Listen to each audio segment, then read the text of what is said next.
What's up guys? Kumusta kayo? It's me again, Joseph Kate. So for today's video guys, let's talk about BDO credit cards, kung paano mag-request ng credit limit increase sa BDO credit card natin. Alam niyo ba guys na si BDO credit card ay minsan nag-i-initiate sila ng credit limit increase. Tapos minsan naman kailangan yung i-request para magkaroon kayo ng increase sa credit limit ninyo. Sa ngayon, i-share ko sa inyo yung steps or hakbang kung ano yung dapat gawin para makapag-request ng credit card credit limit ninyo sa BDO credit card ninyo. Pero bago yun, nais muna kitang imbitahan na mag-subscribe sa YouTube channel ko kung bago ka pa lang kasi marami pa akong i-share ng mga tutorials, knowledge, and experience of mine in the future. Kaya naman huwag niyong kalimutan mag-subscribe para updated kayo lagi sa mga vlogs na i-upload ko. Yun lang po at sobrang maraming salamat po. Take note lang guys na pagdating sa pag-request ng credit limit increase, dapat maging aware kayo na wag nyong ulit-ulitin na mag-request kayo ng credit limit increase kasi magmumukha kayong desperado or nagmumukha kayong malaki yung pangangailangan sa isip ng mga bangko. Antayin nyo sila guys na tapusin yung evaluation. At the same time, much better guys na hanggat maaari, wag na muna kayong mag-request ng credit limit increase. Hayaan nyo lang sila, gamitin nyo lang yung credit card ninyo at huwag kayong makulit. Kasi minsan baka kasi masyado na tayong nakakarami ng kaka-request, medyo magiging red flag tayo sa mga bangko. Gamitin nyo lang yung credit card ninyo at saka bayaran nyo ng tama pagdating ng statement of account. At kapag maganda na yung credit card record ninyo, yung history ninyo ng pangungutang, automatic sila nag-i-increase ng credit limit. At hindi lang siya times 1, times 2, kundi minsan times 3 pa talaga. Tulad sa nangyari sa akin. Kaya naman guys, nais kong i-share sa inyo yung experience ko. Nung una guys, alam nyo ba, nag-request ako ng credit limit increase sa BDO. Tumawag ako, tapos kasi sabi, after 6 months daw, pwede makapag-request from the date of issuance or from the date of approval. Na-approve kasi ako noon is March, tapos nag-request ako ng increase of credit limit is December. Sad to say guys, I was being declined at medyo nasaktan ako. But, good thing is, nag-initiate sila ng credit limit increase. Ngayon, 1 lang. Alam nyo ba kung magkano? Times 3 kung magkano yung credit limit na meron ako. Kaya naman ang saya-saya ko. So, yun lang. Kaya naman ito guys, pag-uusapan natin ngayon kung paano mag-request ng credit limit increase. Nakalagay dito, can I request for an increase in credit limit? So, ito yung sagot ng BDO. Yes, we would be glad to re-evaluate your credit limit. You may request for an increase in credit limit at least 6 months after card issuance. Yun yung sabi ko, by calling BDO Contact Center at 632-888-0000.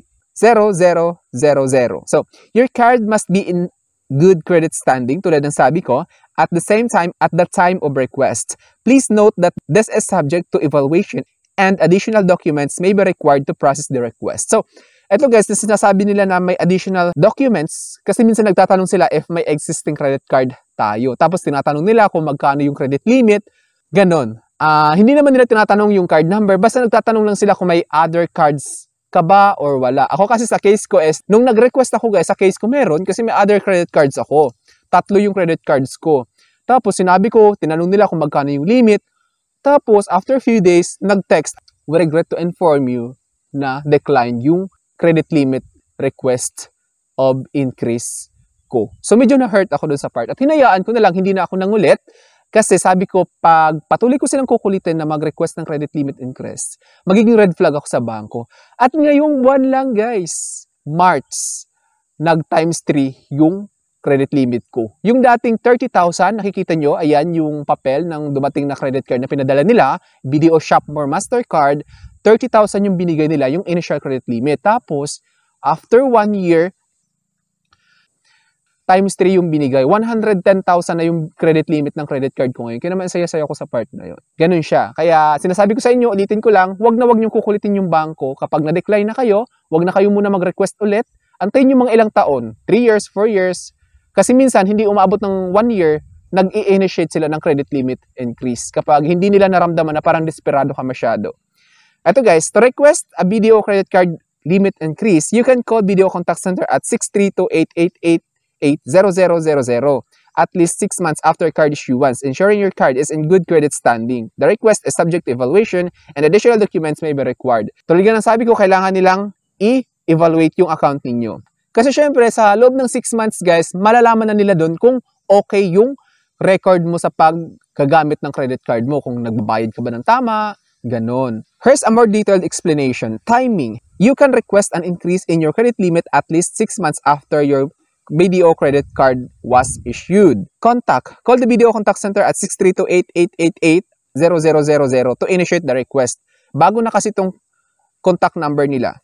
Good standing. Your credit card must be in good standing at the time of the request. Evaluation. The request is subject to evaluation by BDO. Of course, tulad ng sabi ko, kung okay yung gamit nyo, wala kayong mga lapses sa mga statement of accounts ninyo, nababayaran nyo talaga ng tama, most probably approve yung request ninyo for credit limit increase. Additional documents. BDO may require additional documents to process your request. Tulad ng sinabi ko kanina, minsan kasi guys, nagtatanong sila ng proof of income. Kung may ITR kayo, gano'n, nagtatanong sila minsan. Tapos, minsan, yung sa experience ko is tinanong nila kung may another credit card ako. At sinabi ko meron, pero na-decline pa rin ako. But, kailangan mo tanggapin kasi baka hindi papasok sa standard nila yung increase ng credit limit sa credit card ninyo. Kaya, be patient lang guys. Kasi worth the wait naman. Kasi times 3 minsan. Sa akin nga times 3, yung 30,000 ko naging 110. O, diba? Sino ka dyan? So, ito guys, kikita nyo. Ayan. Shopmore Mastercard. Ayan. Kasi Shopmore Mastercard yung meron ako, ayan na yung available credit limit ko. 91,766.43. Tapos, ayan, credit limit is 110,000. Dating 30,000 lang yan. O, di ba? Ang saya-saya ko. 80,000 yung dinagdag nila.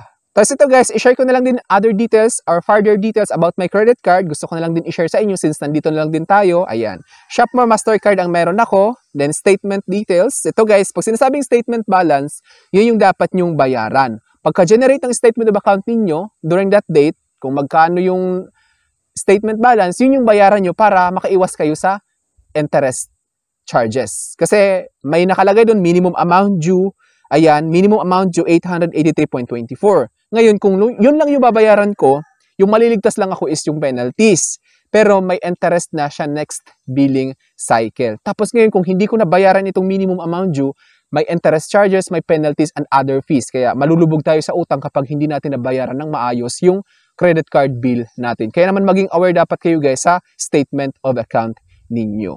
Payment due date is April 13, 2025. Itong due date guys, kailangan nyo maging aware, payment due date, kasi kapag hindi nyo nabayaran, kapag nagbayad kayo sa ibang payment channels, tapos minsan 3 banking days yung posting ng payment, minsan nadi-delay. So, matcha-charge pa rin kayo ng late payment charge at saka penalties. Kaya naman maging aware kayo, dapat 5 days before payment due date, magbayad na kayo ng credit card bill ninyo.